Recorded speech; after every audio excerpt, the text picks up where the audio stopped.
Hi, thanks for joining us for the Family Plot, Gardening in the Mid-South. I'm Chris Cooper. When changing out your lawn grass, it can be hard to make sure the old grass won't come back. Today we'll talk about how to do it. And we are going to set a live animal trap. That's just ahead on the Family Plot, Gardening in the Mid-South. Production funding for the Family Plot, Gardening in the Mid-South is provided by the WKNO Production Fund, the WKNO Endowment Fund, and by viewers like you. Thank you.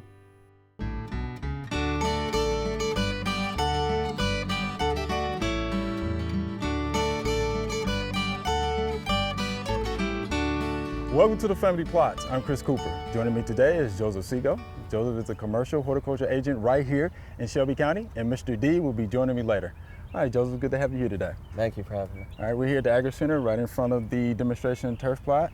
So why would we need to kill the grass here at the demonstration plot? Well, anytime you want to relay the sod for new varieties, if you're redoing your lawn, what have you, it's the best way to get rid of it. Okay. That way it does not come back. Okay, because that's the whole thing, right? We don't want it to come back. No, you don't, because you don't want it to mix in with the Bermuda or the zoysia that you're putting down. Okay. What did you use to actually kill the grass? So we use a glyphosate Okay. mixed with a little bit of surfactant. All right. Surfactant helps it stick a little bit better and get on the leaves. Okay. How many applications did you have to use to actually kill out the grass? So we did 2 applications, Okay. about 2 weeks apart, and that way we get everything. Okay. You know, because you're not going to quite get everything the first Sure, time. sure. So you come back about 2 weeks later and spray it again. Right, especially for the Bermuda, right? Because this turf plot, does have Bermuda in it and zoysia as well. So it's going to take multiple applications. That's right. To control those grasses or kill those grasses, if you will, right? Because I don't think there's a such thing as a total eradication. You know what I'm saying? No, there's not. It's Right. very hard to get that clean. Yeah. So you do the best you can, and then you come back and you hit it again, Sure. and that usually takes care of it. Okay. So now that the grass is dead, what is the next process? So the next process is to remove it. Okay. Digging it out, getting as much of the roots as you can out. Okay. Again, because the roots are kind of the tough part to kill, even with glyphosate. Okay. So you get a couple inches below grade, and you get all that stuff out as much as you can. Okay. What kind of machine do you use to get that out? So professionally, they'll come in with a skid steer, with a bucket on it, and just kind of peel it off. Homeowners, best thing to do is a shovel. A lot of grunt work. A lot of grunt work. You can also till it up and then kind of rake all that stuff out and keep tilling it a few times and get as much of it out.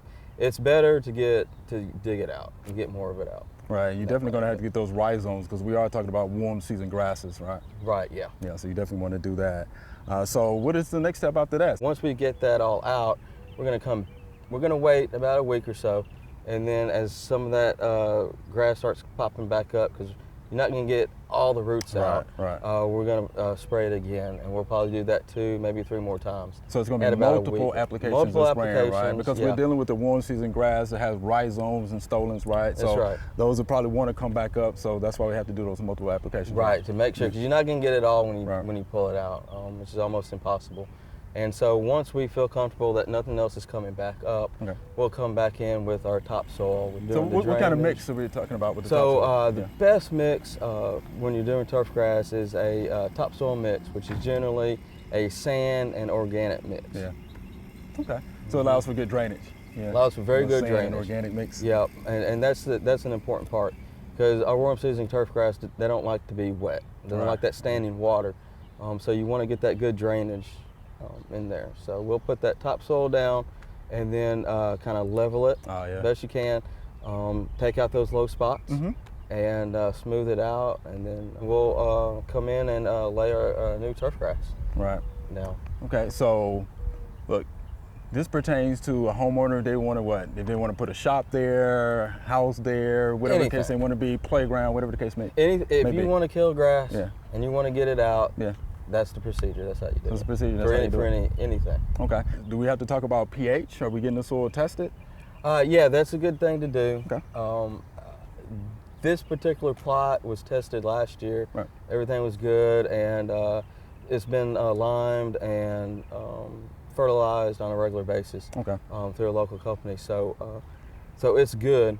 Okay. And then once we get the new turf in this fall, next spring, we'll do another soil test just to see how things are, because we're removing a lot of the top 2-3 inches of the soil, and that's where most of the roots in turf grass live. Yeah. How about watering? It's real important, right? Yeah, definitely. It's critical to water, especially when you first lay it down. It takes most of your turf grass about 7 to 14 days for the roots to take hold, and you've got to keep that turf and that soil wet, moist. Not real wet, but moist. So, you know, if it dries out, you need to irrigate, and you know, you can check it. If it's dry, water it. If it's a little moist, you can hold off. Check it in the evening time, later on in the day. Okay. If it's a little dried out, you can put that, you can get irrigation on it. That's good. So how long before the grasses actually get established though? Completely established, you think? So you can start cutting and walking on it as soon as it's rooted in. Yeah. Yeah. So it doesn't take long for it to root in? It doesn't take long. Now, ideally, you know, you get a little more time to kind of grow up, because it's going to take a little time to grow up. Right. But you can get on it and start walking on it and using it, you know, as soon as it's rooted in. So let's talk a little bit about some of the turf grasses, right? These are going to be some of the same turf grasses that the homeowners can actually use in their landscape as well, right? That's right. So this particular turf plot is about 10 years old. Yep. So there's a lot of varieties that are new, and we're going to be replacing them with the new ones. Okay. Can we talk about some of those new ones? Yeah. So as far as the zoysias, we're going to be putting in Zion, Palisade, which is a very popular zoysia grass, Innovation, and we're also going to leave a spot open for Stadium. Okay. It'll be coming a little bit later. And then for our Bermudas, we're going to put down Latitude 36. Another popular Bermuda, Northbridge, Tahoma 31, and Tiff Tuff. Good, Tiff Tuff. Yeah. Yeah, so these are all warm season grasses, warm right? season They grow grasses. well in this area, right? Yes. Okay. So if anybody wanted to learn more about these grasses, do you have any suggestions for them? Yeah, so you can contact your local extension office and see if they have a turf plot like we do, and if they don't, they'll have more information about these particular turf grass. Okay. So why the turf plot demonstration? Why are we doing this? So we have ours for, we use it for education and programming. So we'll have workshops out here for our professionals and homeowners as well, where we can do live demonstrations and talk about the different turf grasses that we have. Right, yeah, so the homeowner can actually come right out here and just see the turf in action. That's right. So they can come out and take a look at the grasses, and they can, you know, check out the different textures and colors and how they grow. And it's a good way for them to find out, you know, which ones they would like if when they're redoing their yard. Okay. All right, well, Joseph, that's some good information. We definitely do appreciate that. Thank you much. You're very welcome. All right.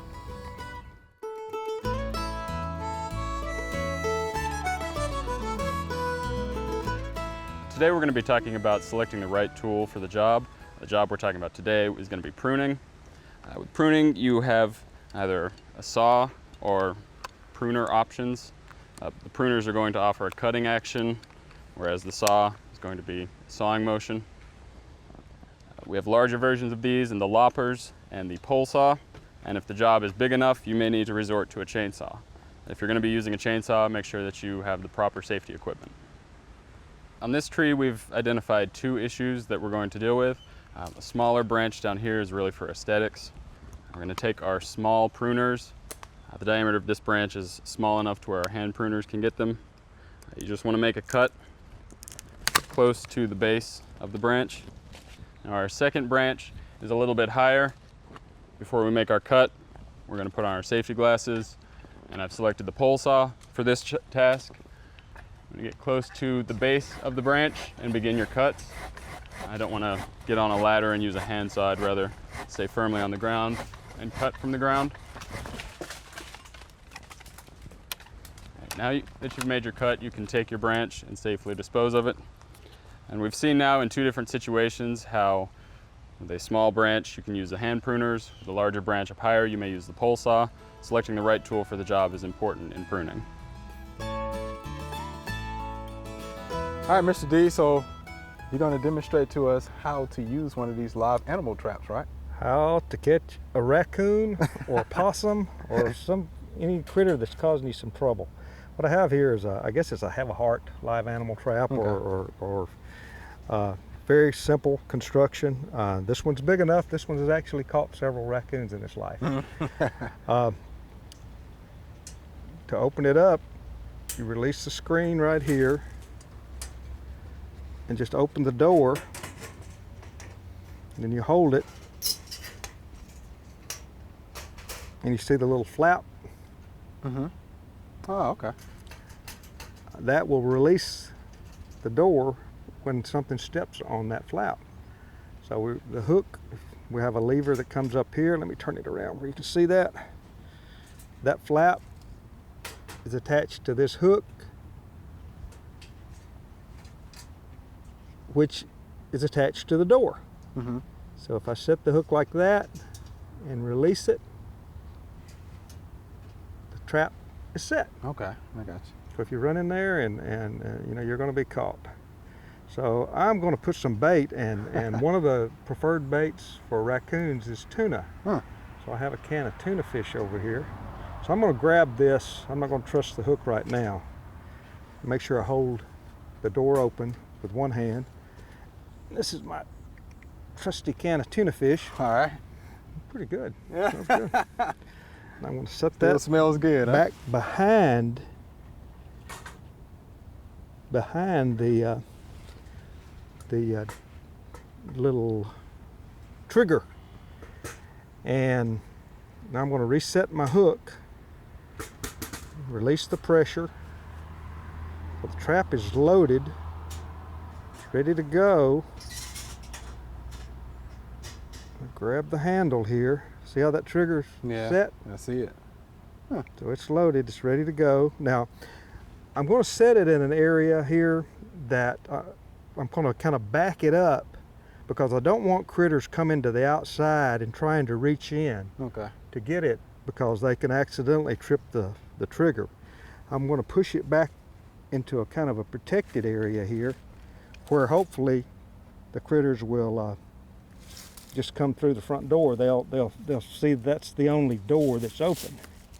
I'm sliding it back here. Yeah, watch that poison ivy down there. Yeah, there's a little bit of poison ivy there.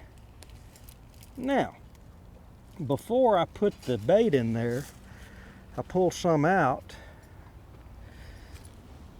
and I stored it on this little ash leaf. Yeah, ash leaf.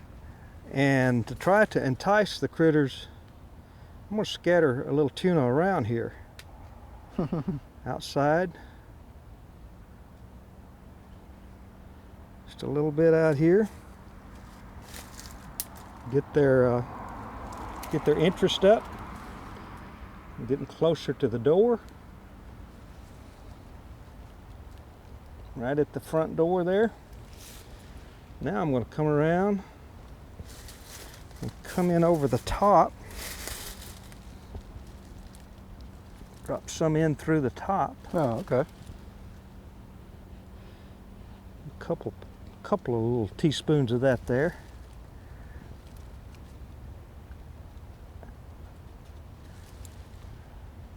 A little bit more, getting closer. To catch a raccoon, you got to be sneakier than a raccoon. You know. A little bit closer. I have a hunch you've done this before, right? I have. Uh-huh. Were you successful? Several times. Several times, he says. I even put a little bit on the trigger there. And let me lay my little leaf right there. We'll save our spoon for next go round. Okay. But you need to come back and check your trap at least every 36 hours. And when you catch the critter, again, contact or check TWRA's website, and they will tell you what you can and can't do with a trapped animal. Or contact your local game warden. I know that you can't transport these animals because there's a possibility that you could spread diseases. So if you think about catching a raccoon and driving it out to Shelby Farms and turning it loose, unless you have a permit to do that and a license to do that, you'll be breaking the law. So you can't do that. Can't do that. No. Not legally. Not legally, right. And I've got a feeling that if these critters are causing you problems, the game officer is going to tell you to destroy the critter, dispatch him, which is what I would do. Just dispatch him. Mm-hmm. I'm sure you would do that, right? Exactly right. All right, well, D, appreciate that demonstration there, Mr. D. And hopefully, 36 hours or so, we'll have something caught. Maybe quicker than that. Maybe quicker than that. All right. You never know. You never know. Trapping is, some folks are better trappers than others, and there's things to consider. You probably don't need to, if you handle that trap with your bare hands, probably need to use gloves, or rubber gloves, or something that'll prevent the human scent. Probably don't need to walk around here a lot, because they're pretty crafty. Wow. But we'll see. All right, we'll see what we get. Thanks, Mr. D. Oh, most welcome.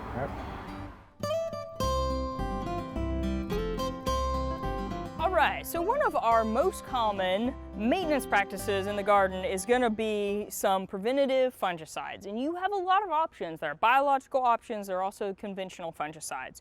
You just want to make sure that you know what disease you're addressing and that you're following the labels on the bottle. This is actually chlorthalonil is the active ingredient. So it's a conventional fungicide that's been on the market for quite some time.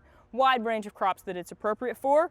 Early blight is one of them. And so we have it mixed up according to the label instructions, and we're going to be applying, I would prefer in the morning or in the late part of the day when we're not in the heat of the day. And the most important thing when we think about fungicides for the home garden is good coverage.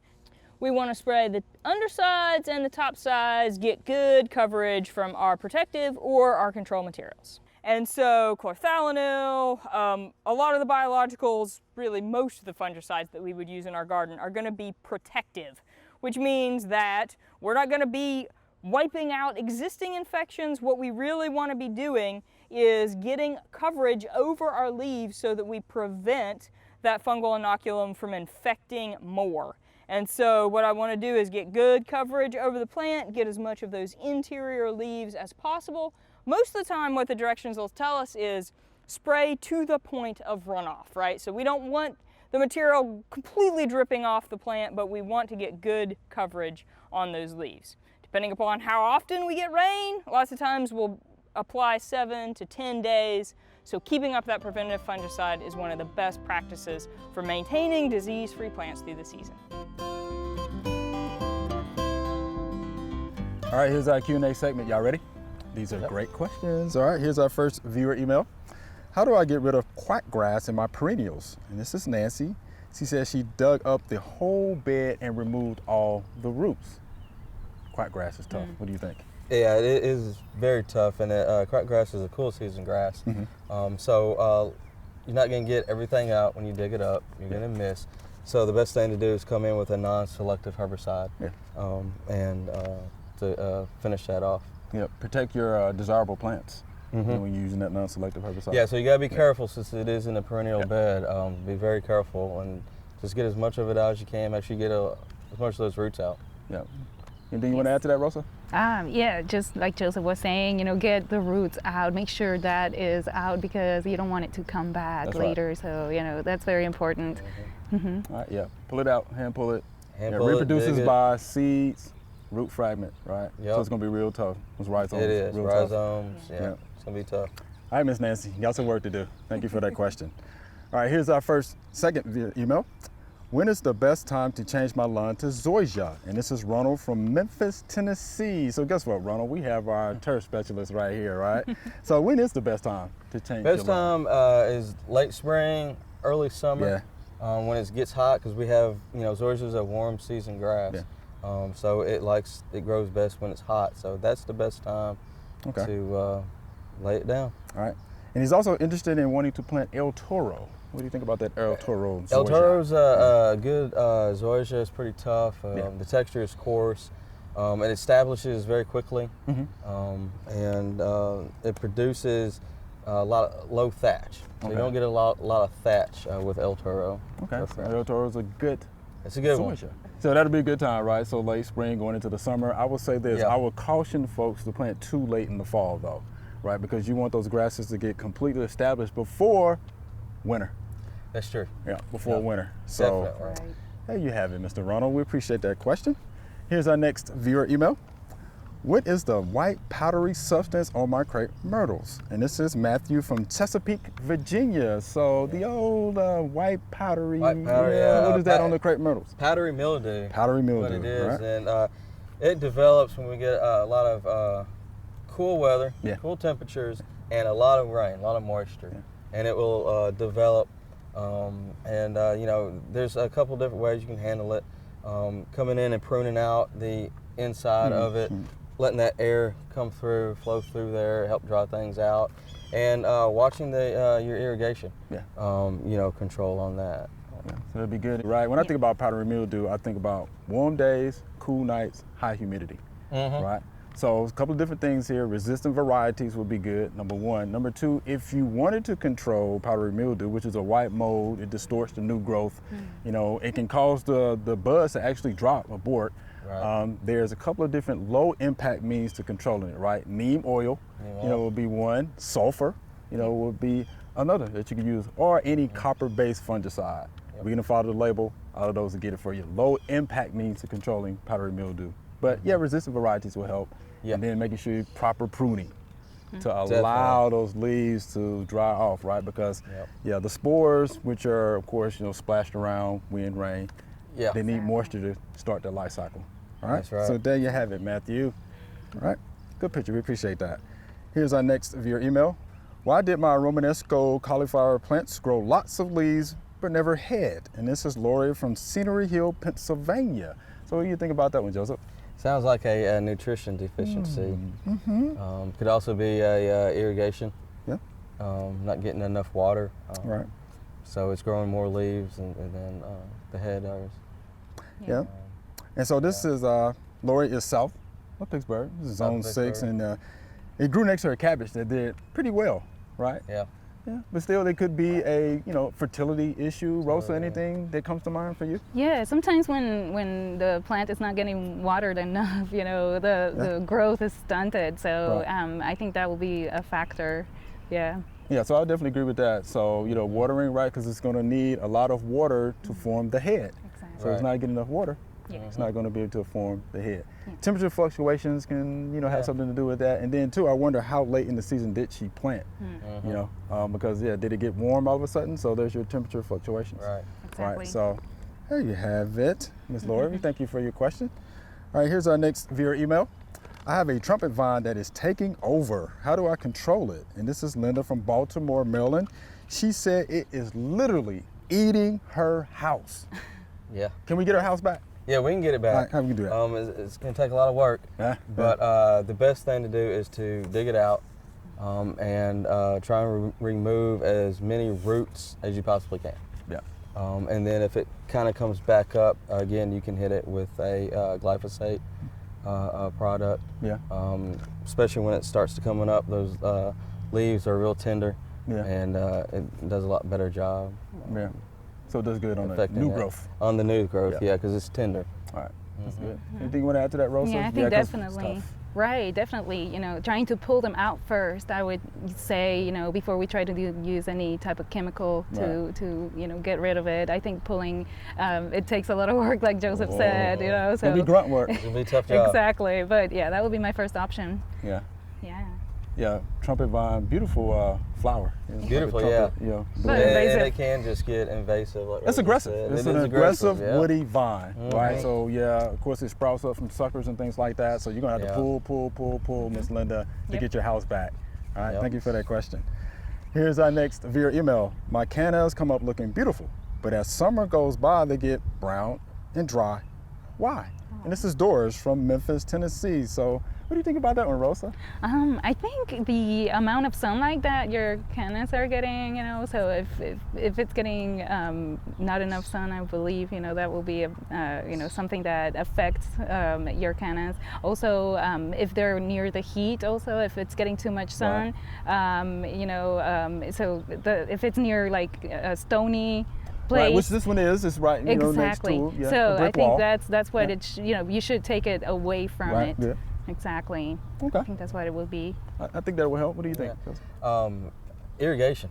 Get it watered. Yeah. As our temperatures heat up, we lose a lot more of our moisture and a lot of our water. Yeah. So keeping it watered is key. Yeah. Plenty of water.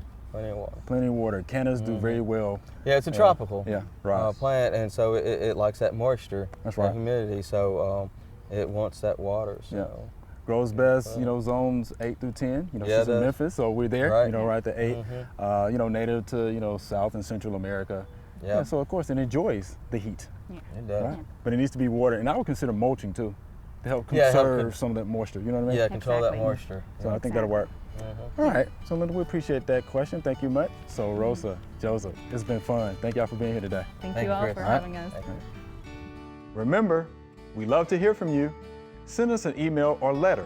The email address is questions@familyplotgarden.com.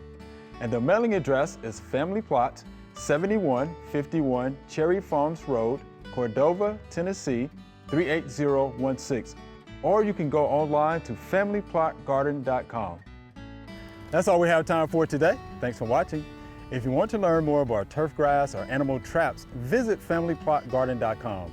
We have this information along with more information about everything we talked about today. Be sure to join us next week for the Family Plot Gardening in the Mid-South. Be safe.